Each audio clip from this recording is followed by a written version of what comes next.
Vamos a iniciar un curso breve sobre cardiología aeroespacial.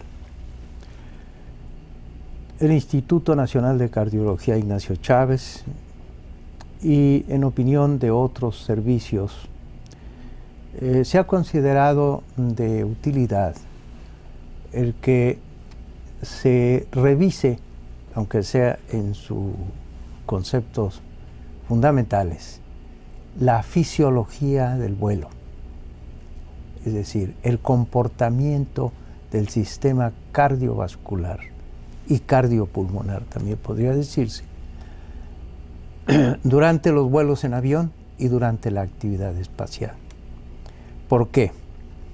Pues porque en cuanto a la primera parte, o sea, cardiología aeronáutica, pues ya tenemos conocimiento de que en el mundo se transportan al año alrededor de 2.000 millones de seres humanos por avión.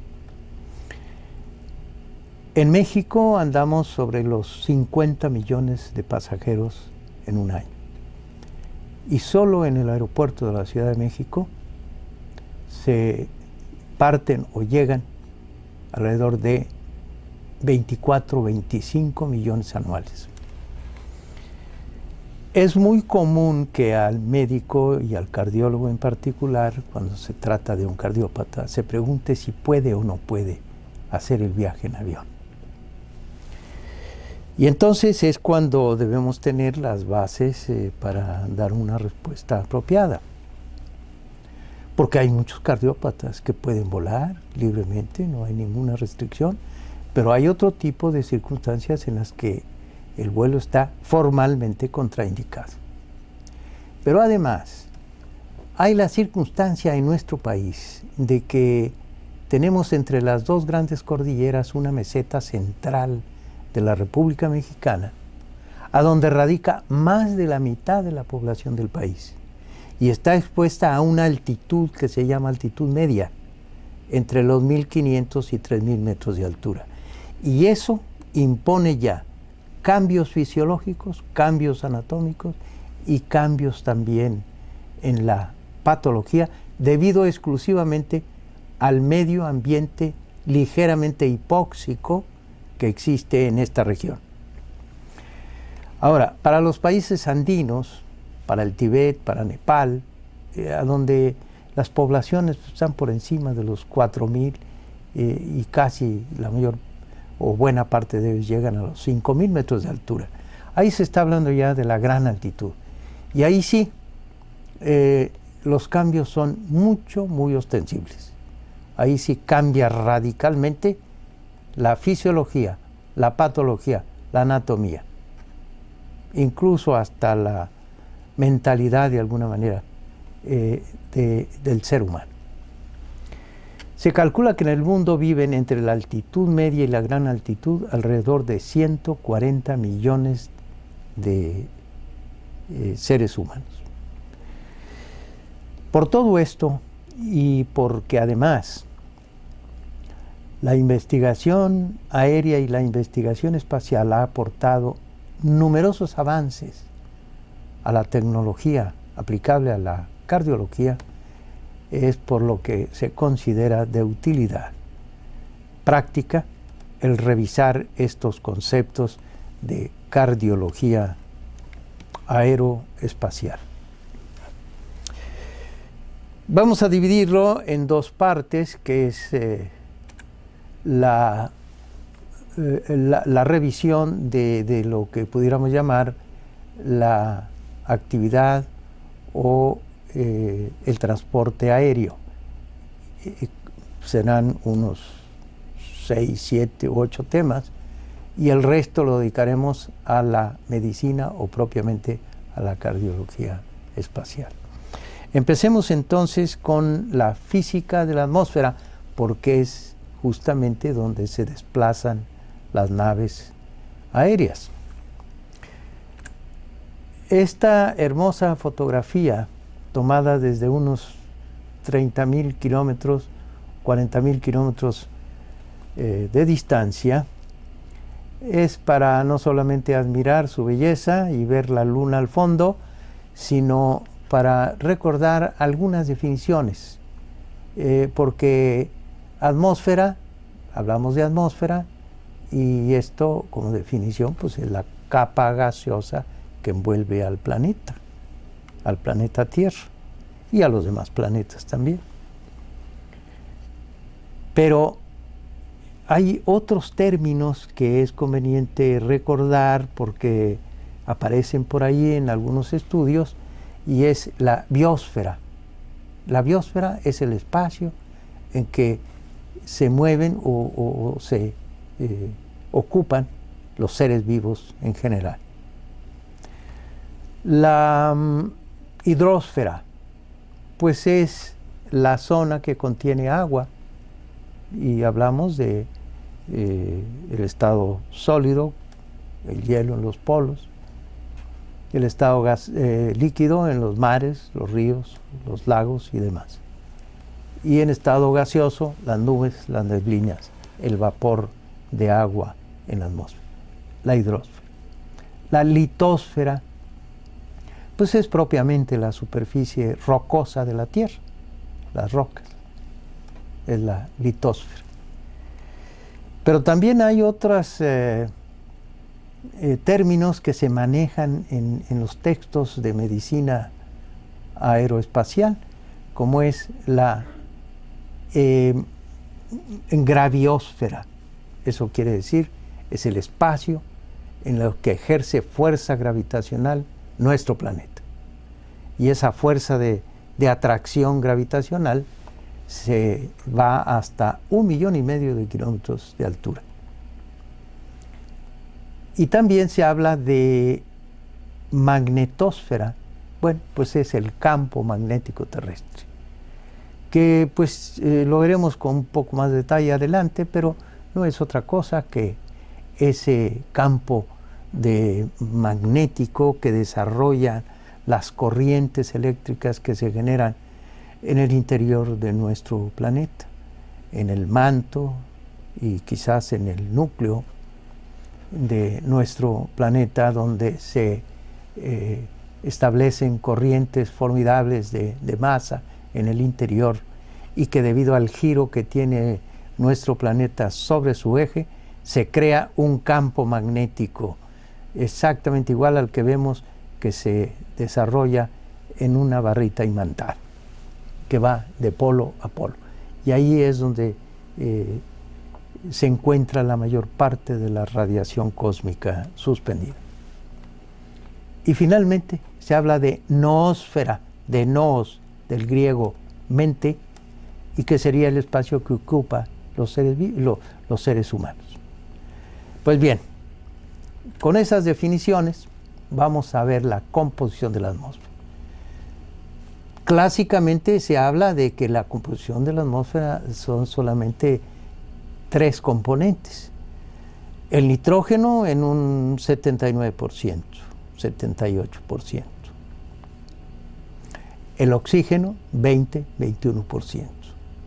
Y el 1% restante, otros gases que se llaman gases raros, como son el xenón, el criptón, el helio y otros, que no participan para nada en la fisiología humana. Entonces no tienen un interés médico particular. Y ahí termina la composición que clásicamente se da al contenido gaseoso o a la capa gaseosa que es la atmósfera.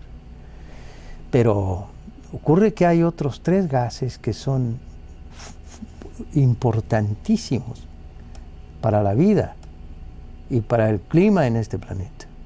Se trata del vapor de agua, del dióxido de carbono y del ozono. El vapor de agua se encuentra suspendido en la atmósfera en diferente concentración, en diferente proporción, en las zonas calurosas y marítimas, en las costas, pues puede llegar al 80-90%. Cuando se habla del 100% de saturación de humedad de la atmósfera, es cuando existen 5 volúmenes de vapor de agua por 100 volúmenes de aire. Ese es el 100%. De manera que el 80% serían 4 volúmenes de vapor de agua por 100 volúmenes de aire. El 50% pues serían 2.5 volúmenes y así sucesivamente. De manera que cuando se habla de el 50% de humedad, quiere decir que es la mitad de lo que es posible que el vapor de agua permanezca suspendido en la atmósfera. Cuando se habla del 80%, pues son 4 volúmenes. Y cuando se habla, por ejemplo, de 20% de humedad, bueno, pues es un aire ya muy seco, sería solamente un volumen en los 100 de aire.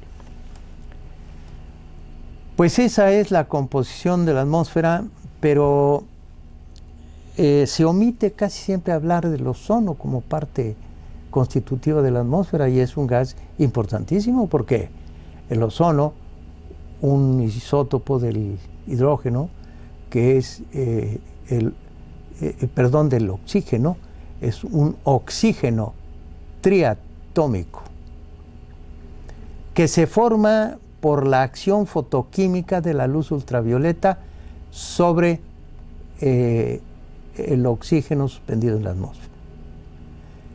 Y se tiene de particular que el ozono, que se genera precisamente por acción de la luz ultravioleta, sirve también de filtro de esa luz tan dañina para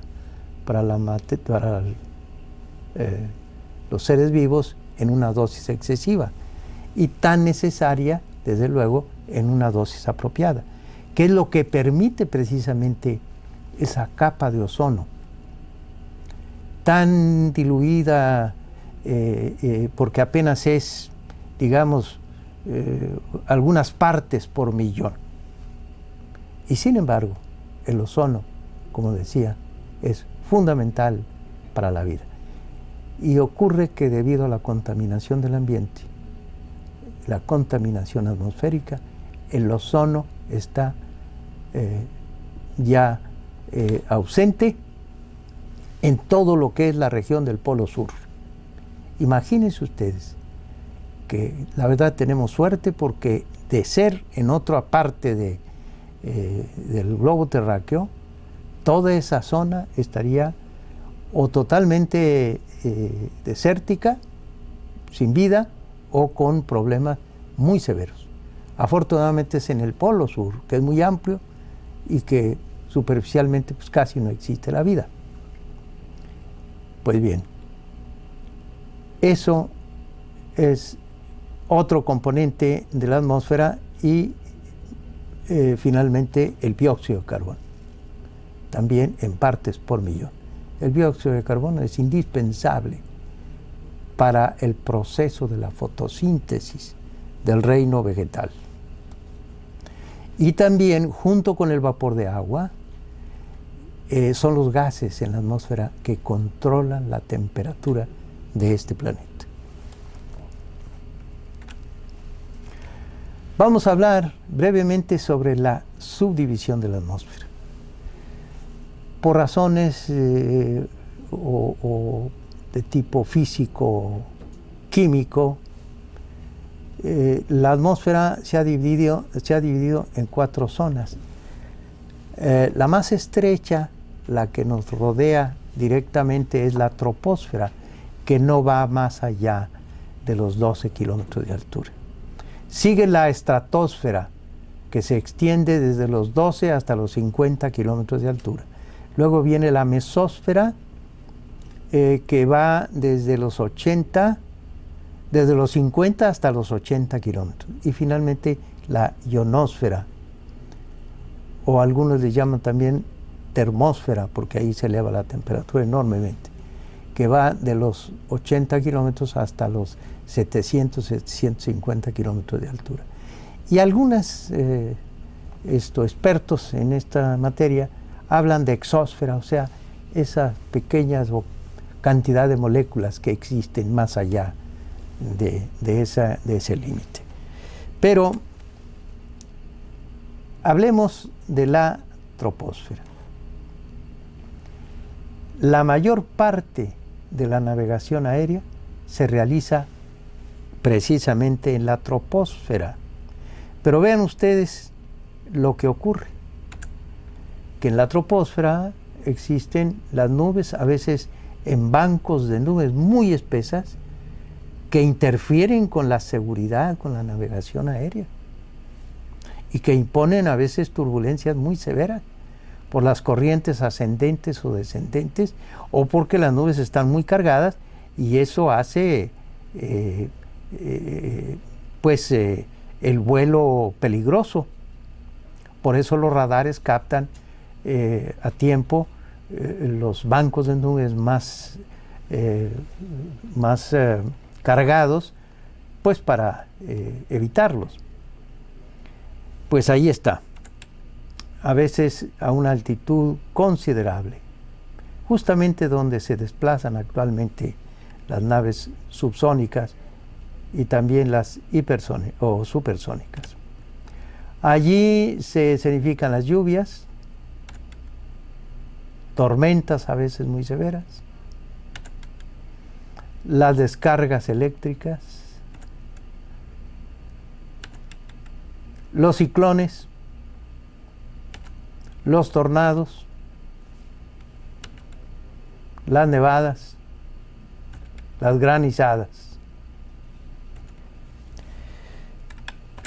Dirán ustedes, ¿por qué entonces, si es tan agitada esa parte de la atmósfera, si tiene tantos inconvenientes para la navegación, por qué no se hace más arriba, en la estratosfera, donde la temperatura es casi uniforme y no hay turbulencias y no hay bancos de nubes, ni hay descargas eléctricas de importancia, en fin? La razón es simplemente técnica. Es decir, todavía la tecnología no ha podido fabricar naves de gran tamaño en las que pueda navegar a esas grandes alturas, porque a medida que uno se eleva en la atmósfera se va perdiendo presión atmosférica, y entonces se crea una gran presión diferencial entre la atmósfera de la cabina, que debe ser no más allá de los 1.500 a 2.500 metros equivalente del nivel del mar, contra presiones muy bajas, como pueden ser ya a los 8, 10, 12 kilómetros de altura. La presión diferencial, o sea, la presión expansiva, de expansión que tiene el gas, la atmósfera interior de los aviones, es muy grande y representa un serio peligro el fabricar naves gigantescas que puedan volar arriba de la troposfera. Por eso es que se navega en la zona más turbulenta y más peligrosa. Todavía, pero ya vienen aviones de nueva generación que veremos enseguida. Algunas características que deben ustedes recordar es que a medida que se asciende en la troposfera disminuye lo siguiente: disminuye la presión barométrica.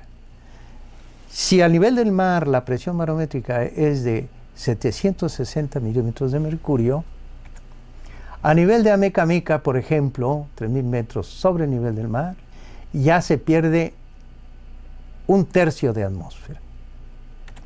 Si se va a un lugar que se llama Morococha, en Perú, 5.500 metros sobre el nivel del mar, la presión atmosférica es apenas la mitad de la atmósfera al nivel del mar.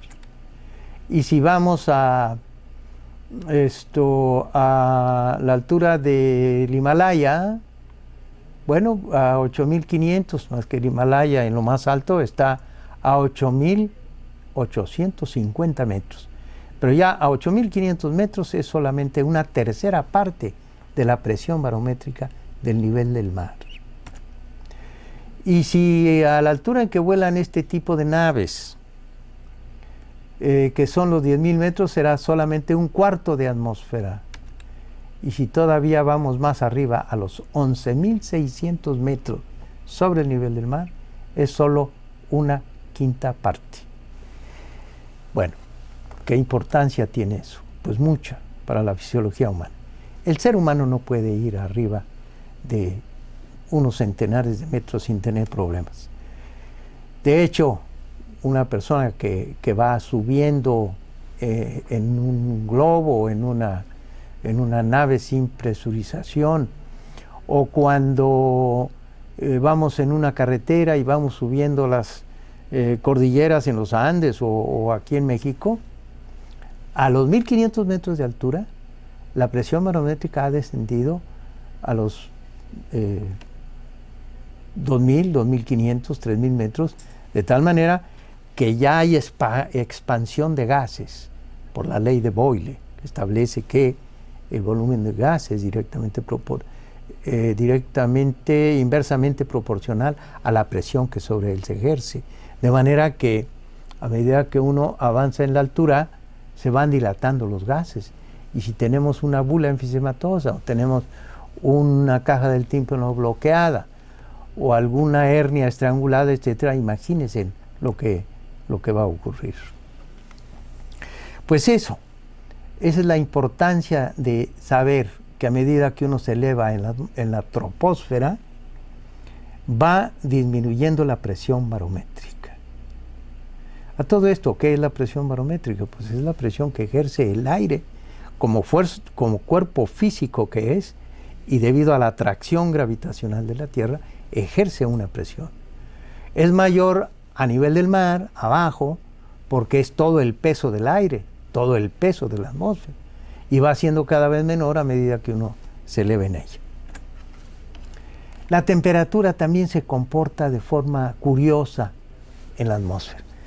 En lo que es la troposfera, o sea, la primera capa, que es la que más nos interesa para este curso, va disminuyendo a medida que uno se eleva en ella.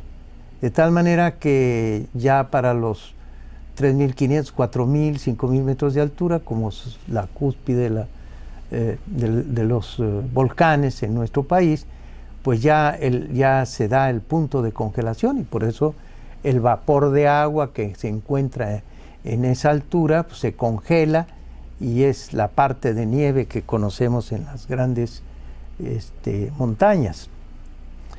Pero luego ocurre que en la estratosfera, que va hasta los 50 kilómetros de altura, vuelve a ascender ligeramente, pero hay una zona muy amplia en la que se conserva en forma constante la temperatura, 50, 55 grados bajo cero. Ahí no hay turbulencias, el aire es tranquilito. Allí se podrían desplazar las naves aéreas, pero con la mayor tranquilidad y seguridad. Sí, pero a esa altura la presión barométrica fuera de la nave es casi nada, y en cambio dentro de la nave hay una presión muy alta, y eso puede hacer estallar lo que sea, un globo, un avión o un cohete espacial. Entonces la temperatura se eleva ligeramente, y ya en la parte superior de la estratosfera incluso llega a 0 grados o algo más. Luego en la mesósfera se vuelve a elevar. La mesósfera no tiene una característica específica que mencionar. La estratosfera sí, porque ahí se encuentra el ozono. Es muy importante por eso. Y porque tiene una zona isotérmica, que será la zona de navegación aérea del futuro próximo. Pero la mesósfera no tiene otra importancia que el que va disminuyendo la temperatura, y que más o menos entre los 50 y los 80 kilómetros, que es la mesósfera, ahí ocurren muchas cosas también desde el punto de vista cósmico, o sea, las partículas, los meteoros, todos esos objetos que caen a veces a la Tierra, allí casi todo se destruye. Ahí se bloquean los rayos X, los rayos gamma, y por supuesto la luz ultravioleta. Ya no, buena parte de la luz ultravioleta es bloqueada también en esa altura. Pero básicamente es por la protección de los meteoros o micrometeoros. Finalmente, la termósfera, que es la parte última, allí tiene de importancia que va aumentando la temperatura hasta llegar a 1000, 1500, 2000 grados centígrados. Una nave espacial a 300, 400, 500 kilómetros de altura, pues en la superficie oscura de una nave espacial se calienta brutalmente, hasta llegar a centenares de grados centígrados. Pero quizás el aspecto físico que podemos recordar más interesante es el hecho de que allí la acción fotoquímica de la luz solar, de los rayos X y de la luz ultravioleta, desposee, digamos, o quita electrones a los átomos de oxígeno y de nitrógeno, y entonces hay capas de electrones, 4 capas de electrones muy débiles, muy ligeritas en la termósfera o en la ionosfera. Pero en la noche esas 4 capas se juntan alrededor de los 2500, perdón, alrededor de los 200, 250, hasta 400 kilómetros de altura. Ahí se juntan las 4 capas de electrones e impiden que las emisiones de radio de onda corta se vayan al espacio profundo. Y entonces ahí rebotan y vuelven a la Tierra, y así. Por eso es que las emisiones de onda corta se escuchan bien en la noche, no en el día, sino en la noche. Y podemos estar oyendo pues una emisión de onda corta desde China o desde la India, debido a eso precisamente, a que los electrones de la termósfera o de la ionosfera se reúnen durante la noche en una sola capa. ¿Qué otra cosa disminuye en la troposfera, en la atmósfera? La densidad del aire. Aquí tienen ustedes un avión que va elevándose. Al nivel del mar, una nave común y corriente, pues es probable que en 500 metros, medio kilómetro, ya pueda despegar. Pero ya en la Ciudad de México necesita 800 o 1000 metros. Y si es en el aeropuerto de Quito, Ecuador, pues ya necesitará 1,5 kilómetros. Y en La Paz, Bolivia, que está a casi 4000 metros de altura, un avión para despegar necesita una pista muy larga, 2 kilómetros quizá. Por eso se dice, y se debe precisamente a que la densidad del aire disminuye con la altitud. La presión parcial de oxígeno disminuye, y por eso es que ya a los 1500 o 1000 metros, 3000 metros de altura, allí la presión parcial de oxígeno ya despierta mecanismos compensadores del sistema respiratorio y cardiovascular, porque hay hipoxia ambiental. Es lo que se llama hipoxia ambiental o hipoxia de la altitud.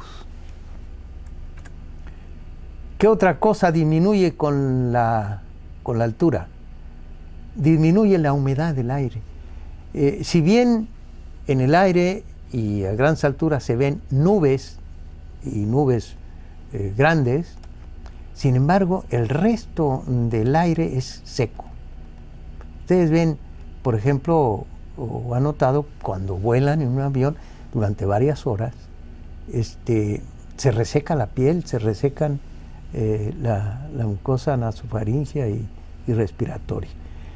Y cuando el viaje es muy prolongado, de 12 horas o más, en un avión de esta naturaleza, que está metiendo aire seco a la cabina y que no se puede humidificar, porque al salir el vapor de agua se congela instantáneamente por las bajísimas temperaturas en las que va volando.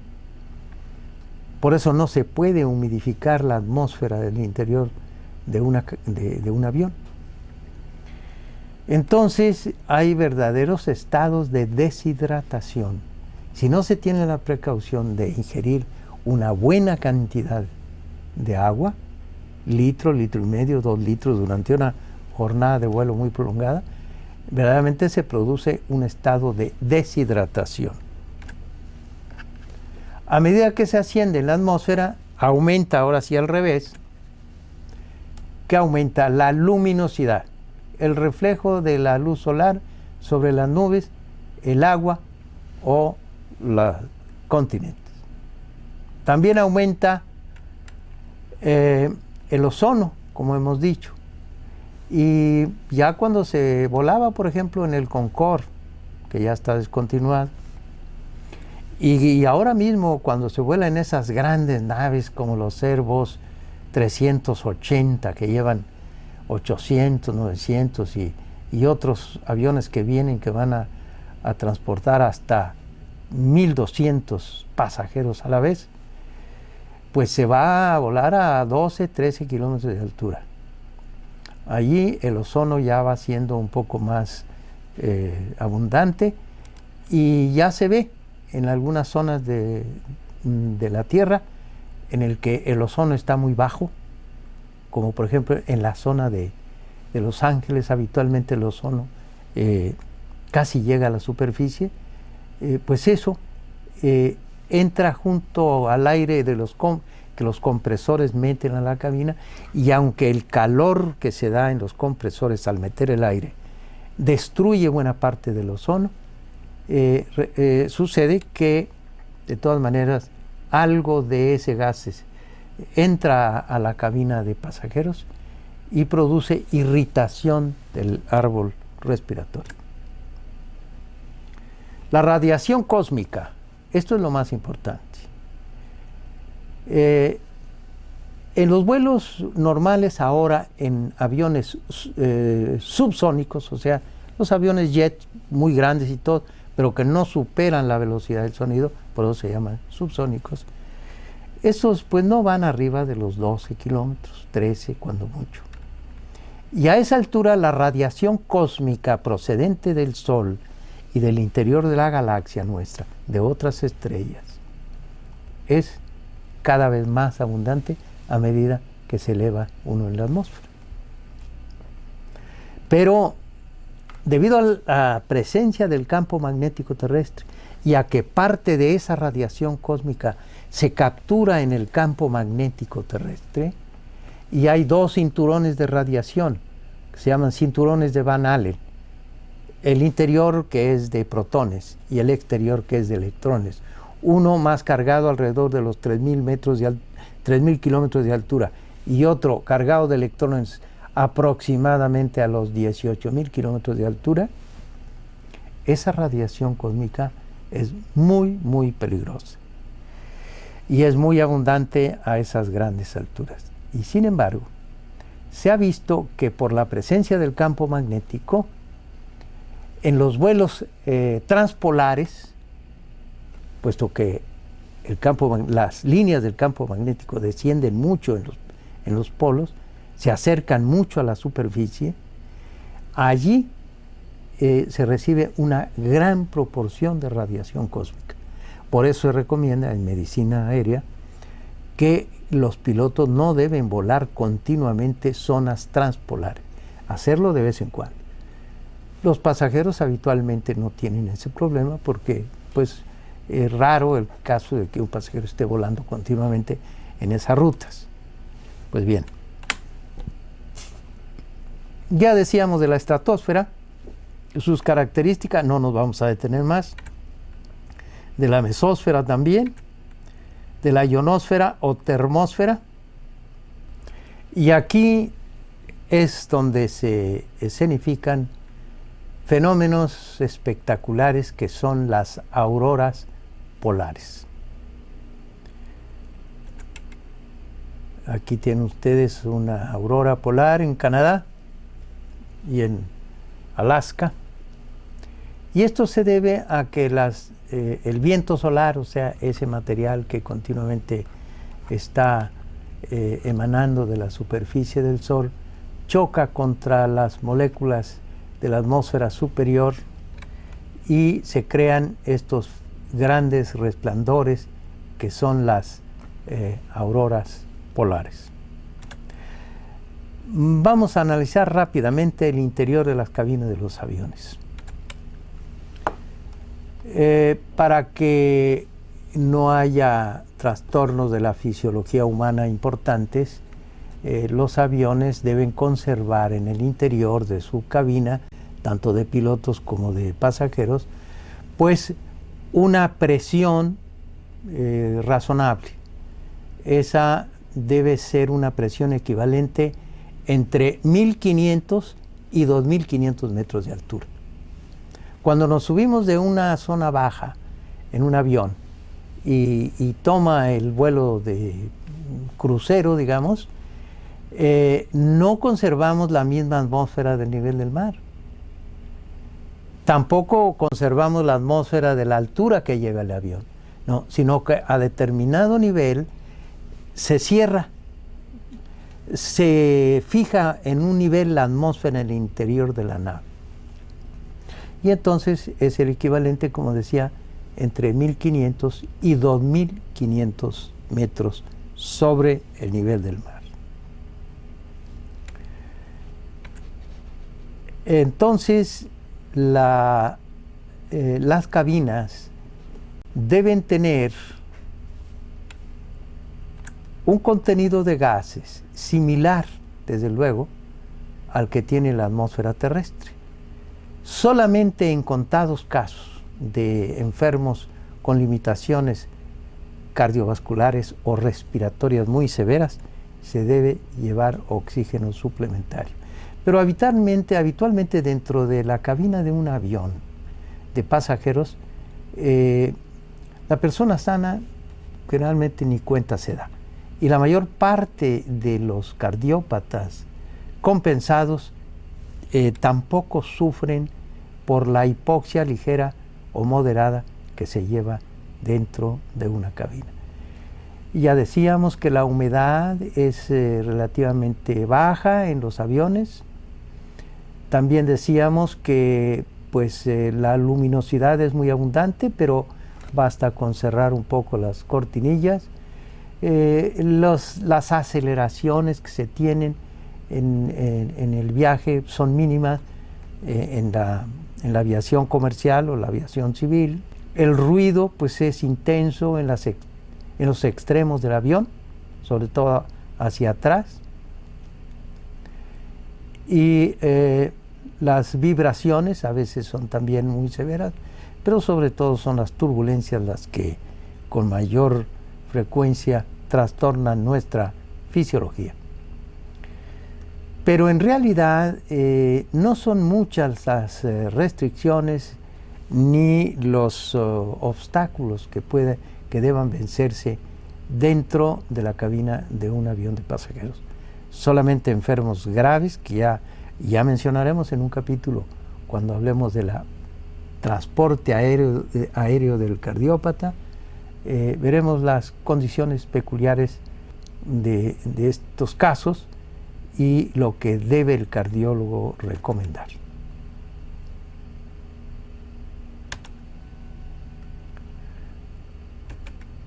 Bueno, debo terminar diciendo a ustedes que están en construcción aeronaves de un desempeño sorprendente. Son aeronaves que realmente son naves aéreas y cohetes espaciales al mismo tiempo. Se inicia dentro de poco la aviación que va más allá de la troposfera. Digamos, los vuelos aeroespaciales. Este tipo de naves van a desarrollar velocidades hipersónicas, o sea, velocidades que van más allá de 5 veces la velocidad del sonido. Ya no solo supersónicas, que son de 1 a 5 veces la velocidad del sonido, sino hipersónica, más allá. De tal manera que en un viaje con estos aviones se va a experimentar una aceleración muy importante para tomar velocidades cercanas a la velocidad orbital y se van a elevar a 100 o más kilómetros de altura. y van a describir una parábola hacia el aeropuerto de destino. Por ejemplo, si se va de México a Sydney, Australia, o a Nueva Delhi, entonces el avión va a describir una parábola en la que en algunos minutos se va a perder la gravedad y vamos a experimentar la ausencia de gravedad que experimentan los astronautas en los vuelos orbitales. Estas naves están en construcción, están en el periodo de prueba, pero muy pronto aparecerán y se iniciará pues un nuevo tipo de transporte aéreo que requerirá también algunos algunas restricciones. Habrá una selección en algún momento de los pasajeros, porque aquí sí va a haber aceleraciones muy importantes, pero eso se verá en su momento. Pues con esto terminamos la primera charla de este curso y gracias por su atención.